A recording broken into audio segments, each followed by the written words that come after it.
नमस्कार दोस्तों। Read science की टेस्ट सीरीज चल रही थी जिसका अगला वीडियो है। देखिए आज का पहला प्रश्न है प्रश्न संख्या 55। निम्नलिखित में से कौन सा रोग विषाणु जनित नहीं है। विषाणु के द्वारा कौन सा रोग नहीं होता है। पोलियो विषाणु के द्वारा होता है, रेबीज विषाणु के द्वारा होता है और चिकन पॉक्स विषाणु के द्वारा होता है। लेकिन कोलेरा या हैजा रोग है वो किसके द्वारा होता है। जीवाणु जनित रोग है। ऑप्शन 4 यहाँ पर करेक्ट आंसर हो जाएगा। प्रश्न संख्या 56 देखिए, किस रोग की संभावना होने पर विडाल जांच की जाती है। विडाल टेस्ट किसके अंतर्गत किया जाता है। जब टाइफाइड हो जाता है तो कौन सा परीक्षण किया जाता है। विडाल टेस्ट किया जाता है। प्रश्न संख्या 57 की बात करते हैं। रक्त का थक्का बनने में फाइब्रिनोजन को फाइब्रिन में परिवर्तित करने में भाग लेने वाला एंजाइम कौन सा है। तो कौन सा एंजाइम है। थ्रोम्बिन एंजाइम क्या करता है। जब रक्त का थक्का बनता है तो फाइब्रिनोजिन को फाइब्रिन में परिवर्तित करता है। कौन सा एंजाइम। Thrombin enzyme. प्रश्न 58 देखिए, प्रश्न संख्या 58 देखिए, दूध से दही बनाने में कौन सा बैक्टीरिया सहायक होता है। तो दूध से जब दही बनता है तो लैक्टोबैसिलस नामक जीवाणु भाग लेता है। प्रश्न संख्या 59 देखिए, निम्नलिखित में से कौन सा जोड़ा गलत है। गलत जोड़े की पहचान करनी है। पोलियो किसके द्वारा होता है। बंदर के द्वारा होता है, बिल्कुल नहीं होता है। प्लेग चूहे के द्वारा होता है, बिल्कुल राइट बात है। रेबीज कुत्ते के द्वारा होता है और टेपोरम सुअर के द्वारा होता है। तो पहला ऑप्शन यहाँ पर करेक्ट आंसर हो जाएगा कि पोलियो है वो बंदर के द्वारा नहीं होता है।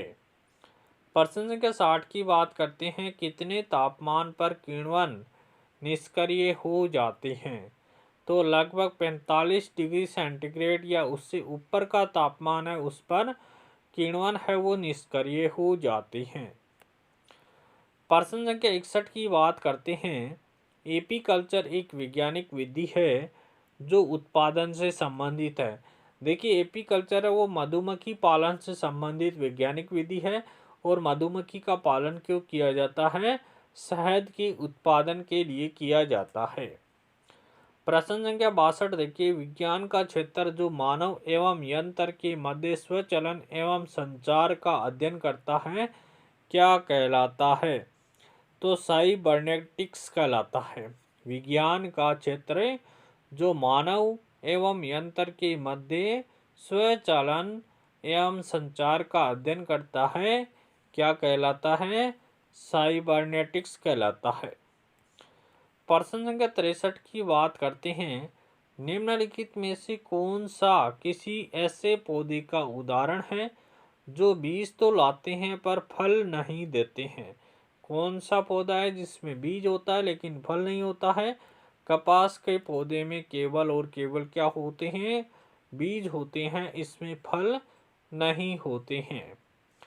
प्रश्न संख्या 64 की बात करते हैं। किसने ज्ञात किया था कि पौधों में जीवन होता है।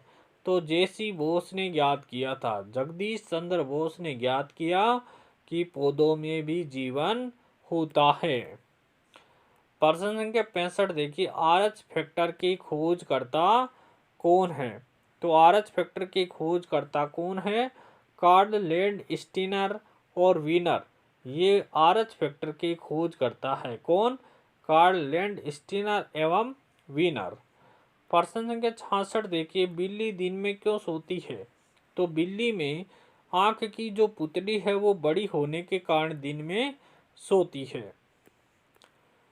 प्रश्न संख्या 67 देखिए, सर्वाधिक विकसित बुद्धि वाला जलीय प्राणी कौन सा है। तो सर्वाधिक विकसित बुद्धि वाला जलीय प्राणी है वो व्हेल है। व्हेल मछली क्या है, सर्वाधिक विकसित बुद्धि वाला जलीय प्राणी है।